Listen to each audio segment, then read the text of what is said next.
নমস্কাৰ সকলোকে পুনৰবাৰ নতুন এটা ভিডিঅ'লৈ আন্তৰিকভাৱে স্বাগতম জনাইছোঁ। আজি এই ভিডিঅ'টোত আমি আলোচনা কৰিম 2025 বৰ্ষত যি হৈ যোৱা LPUP ৰিক্ৰুইটমেণ্ট আছিলে, যিটো ৰিক্ৰুইটমেণ্টটো ভেৰিফিকেশ্যনৰ পিছত ষ্টপ হৈ গৈছে, সেই বিষয়ে আলোচনা কৰিম।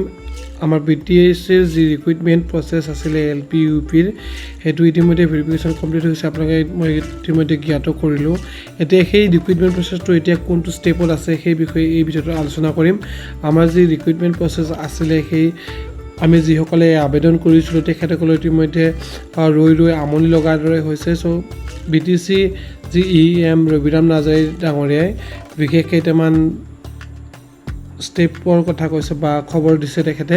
চ' এই খবৰকেইটাত আমি জানিব পাৰিম যে আমাৰ ৰিক্ৰুইটমেণ্ট যি এপইণ্টমেণ্ট পাবৰ বাবে কোনটো ষ্টেপত আছে, যিহেতু আমাৰ অনলাইন এপ্লাই প্ৰচেছটো হৈ গৈছে আৰু আমাৰ যি ডকুমেণ্টছ ভেৰিফিকেশ্যন প্ৰচেছটো হৈ গৈছে, হয়নে? চ' অনলাইন প্ৰচেছো হৈ গ'ল আৰু ডকুমেণ্ট ভেৰিফিকেশ্যন প্ৰচেছো হৈ গ'ল। এতিয়া আমাৰ লিষ্ট ওলাব লাগে, হয়নে? তাৰপিছত আমাক কি লাগে? এপইণ্টমেণ্ট লাগে। চ' এই প্ৰচেছটোৰ যাবৰ কাৰণে আমাৰ প্ৰচেছটো ক'ত আছে আপোনালোকে জানেনে? আমি তেখেতৰ মুখেৰে আমি এটা ভাষ্য শুনিম। তেখেতে আজি বাইটছ এটা দিছে মিডিয়াৰ আগত। চ' এই বাইটছটো দিয়াৰ মুহূৰ্তত মোৰ এজন বন্ধুৱে ৰেকৰ্ডিং কৰি মোলৈ পঠিয়াই দিছে। আপোনালোকক মই সেই বাইটছটো শুনাই দিম আৰু আমি এই বাইটছটোৰ পৰা জানিব পাৰিম, তেখেতৰ ভাষ্যৰ পৰা জানিব পাৰিম যে আমাৰ যি LPUP আবেদন কৰা, যি 2025 চনত আবেদন কৰা আমাৰ প্ৰচেছটো ক'ত আছে, কিয় থমকি ৰৈ আছে, যিহেতু এতিয়া তেখেতসকলৰ চৰকাৰ BPF চৰকাৰ আৰু তেখেতৰ মুৰব্বী হিচাপে আগামী মহিলা ডাঙৰীয়াই কৈছে যে নিকা আৰু স্বচ্ছ নিযুক্তি দিয়া হ'ব। চ' সেই বিষয়ে তেখেতে কি ক'লে আজি সেই বিষয়ে জ্ঞাত হ'ম আৰু কিহৰ কাৰণে তেখেতসকলে এতিয়ালৈকে এপইণ্টমেণ্ট দিয়া নাই সেই বিষয়েও এই ভিডিঅ'টোত আমি গম পাম। তেন্তে ব'লা ভিডিঅ'টো আপোনালোকে ছাবস্ক্ৰাইব কৰি দিয়ক, ভিডিঅ'টো চাই চেনেলটো ছাবস্ক্ৰাইব কৰি দিয়ক, লগতে ভিডিঅ'টো লাইক কৰি দিয়ক। মই এনেকুৱা ধৰণৰ ভিডিঅ' আপোনালোকৰ সৈতে আগবঢ়াই থাকিম, আপোনালোকে মোক ছাপোৰ্ট কৰি যাব। বেলেগাত কোনো লেহেমীয়া হোৱা নাই। আমি তন্নকৈ যিবিলাক ভেৰিফিকেশ্যনৰ কাম কাজ কৰি গোটেইবিলাক আমি এতিয়া কমপ্লিট কৰিব পাৰিছোঁ। এপইণ্টমেণ্ট দিব পৰা অৱস্থাত আমি আহিছিলোঁ, কিন্তু সেইখিনি সময়তে আমাৰ সেই সময়ত UPPL চৰকাৰৰ আমলতেই কেছ ফাইল কৰা সুপ্ৰিম কোৰ্টত এটা আৰু গুৱাহাটী হাইকোৰ্টত এটা কেছ আছিলে।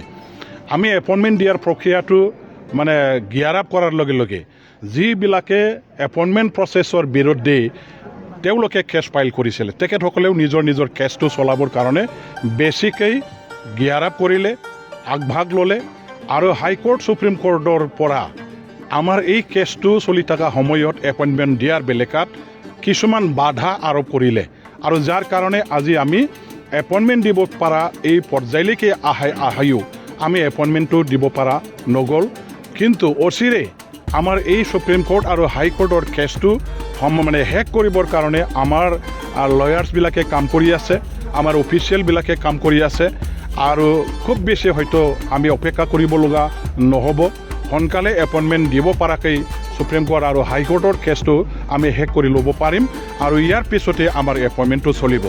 কোৰ্ট কেছ যদি নচলিলেহেঁতেন আমি কেতিয়াবাই এপইণ্টমেণ্টটো দিব পাৰিলেহেঁতেন, কিন্তু আজি আইন আদালত কোৰ্ট কাছাৰীৰ মানে উৰ্ধত কোনেও যিহেতু থাকি কাম কৰিব নোৱাৰে। আমি চৰকাৰ হ'ব পাৰোঁ, কিন্তু কোৰ্টৰ আইনৰ আমি অধীনত থাকি পেলাই কাম কৰিব লগা হয়, যাৰ কাৰণে আজি আমি কোৰ্ট কেছ থকাৰ কাৰণে বাধাৰ এটা সন্মুখীন হ'ব লগা হ'ল। বাধাৰ এটা পৰ্যায় আমাৰ মাজত আহি গ'ল। সেইখিনি অতিক্ৰম কৰি পেলাই এপইণ্টমেণ্ট দিয়াৰ কাৰণে আমি আইনগতভাৱে যিটো ৰাস্তা ল'ব লাগে, ব্যৱস্থা ল'ব লাগে, সেইখিনি ব্যৱস্থা আমি লৈ আছোঁ।